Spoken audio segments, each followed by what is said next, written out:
Hi, thanks for joining. I'm Jessica Dine, a policy analyst at the Information Technology and Innovation Foundation, which is a think tank focused on the intersection of technology and public policy. This is Access America, a webinar series where we break down some aspects of one of the most relevant pieces of broadband policy today, the BEAD program. Now, some brief background. The BEAD, or Broadband Equity, Access, and Deployment Program, is a $42.45 billion program led by the National Telecommunications and Information Administration, or NTIA, whose goal it is to expand digital access to everybody in all U.S. states and territories. Right now, BEAD is in the early stages of implementation. States and territories are submitting written plans detailing how they intend to spend the funds, and once those plans are approved by NTIA, they can start actually selecting internet service providers, or ISPs, the ones who will be doing the deployment, as subgrantees. These plans that states are submitting, their initial proposals, must address specific criteria laid out by NTIA as requirements for receiving the BEAD funds. These criteria run the gamut, from types of networks that states are going to fund, to their process for selecting subgrantees, to the speeds that they're prioritizing. Today, we're going to talk about one particular requirement, which is that states ensure a low-cost option in their BEAD projects. This is an important part of BEAD because affordability is one of the single biggest reasons that people don't adopt a broadband connection, even if that network is physically available to their home. So building networks without ensuring that that barrier is met is only going to do so much. It's also very worth talking about right now because of our current policy environment and some uncertainty surrounding a very relevant program. I'm sure we're going to get to this in the conversation, but the program is called the Affordable Connectivity Program, and how it plays out could play a big role in the implementation of this low-cost requirement. So the guest we have with us today has done a lot of research into this specific aspect of BEAD, and I'm really excited to hear what he has to say. This is Jake Varn, who's Associate Manager at the Broadband Access Initiative at the Pew Charitable Trusts, and they've been doing a lot of great work researching BEAD. So Jake, thank you for being here. Thank you, Jessica. Glad to join. Yeah, of course. And with that, let's jump right in if everybody's ready. I guess first, Jake, I already sort of touched on this, but could you please explain what is the low-cost requirement for state BEAD plans, and what specifically are states being asked to do? Like, what does it look like? Yeah, you covered it perfectly, but just to reiterate, every single state and territory has received their initial allocation for this BEAD program.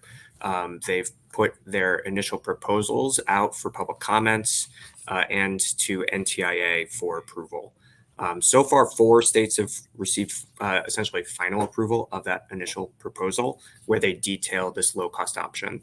Every state has to include a definition of a low-cost service option that the providers that they eventually award for these networks that are serving unserved and underserved areas will have to be the plans that they will have to make available to households that are currently eligible for ACP. So that's those that have a federal poverty income of 200%. They may be eligible for SNAP, Medicaid, and the lists of other eligible ACP criteria.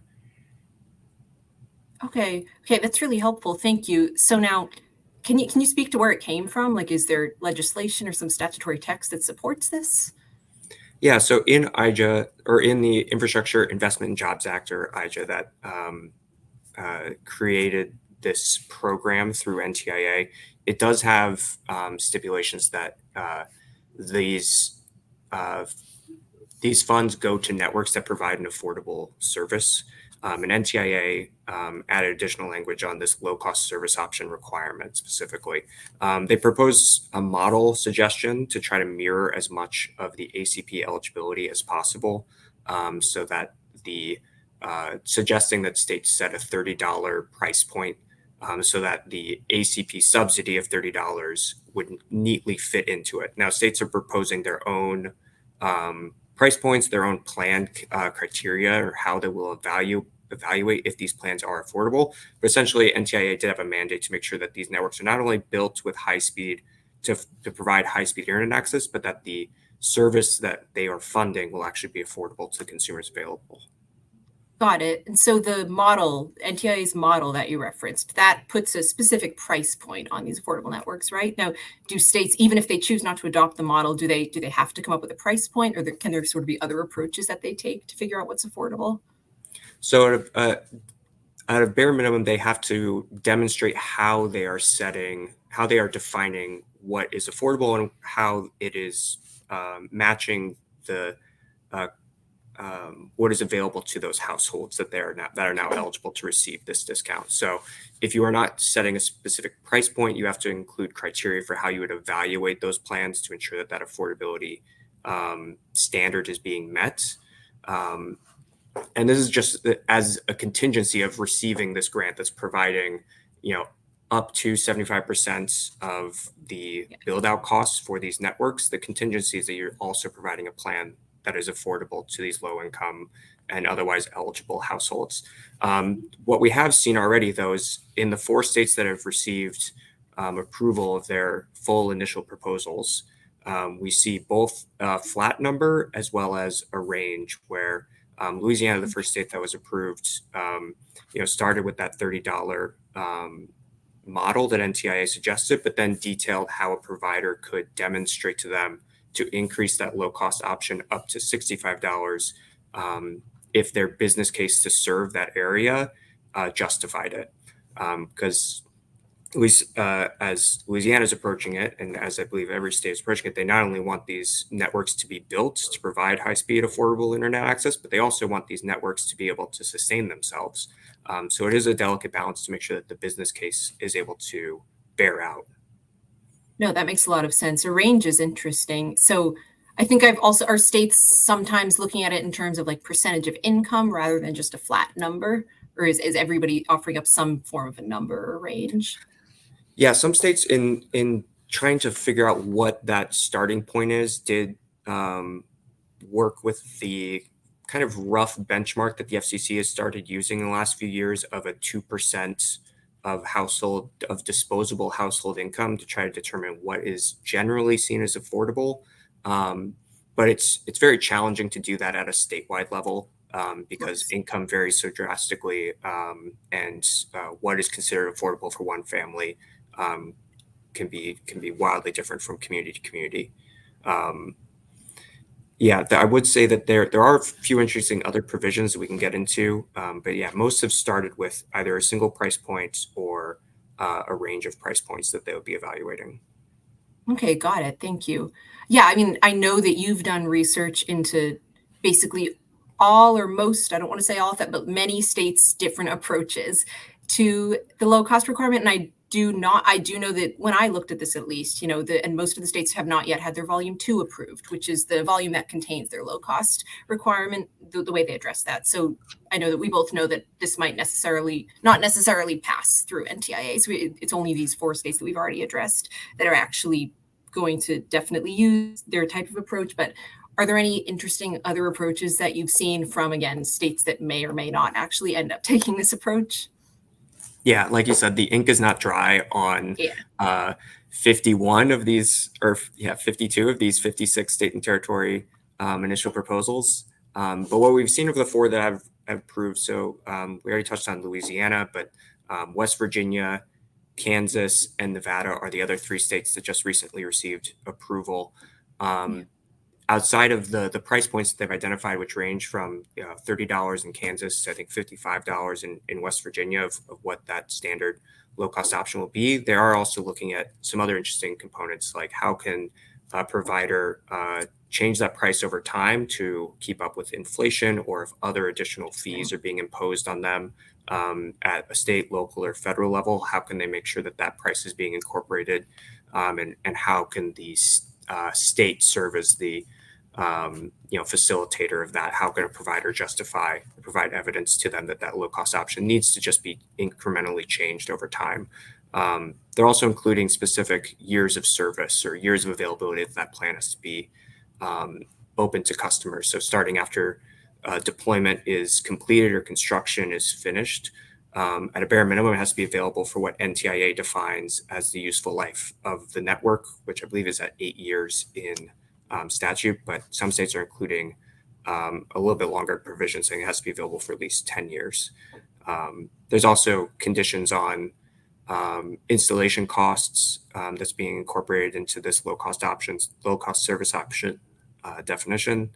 And then 2 other states that I think have taken an interesting approach, again, to try to get at this balance of understanding that these BEAD projects are trying to serve the fundamentally highest cost areas in the country that have historically not been served by competitive providers. There's a reason why they are currently unserved and underserved, and why we're trying to attract high-speed internet providers to provide high-quality service to them, and trying to balance that business case that those providers will need to sustain themselves with while still meeting the true basic needs of their constituents, which is having an affordable option available.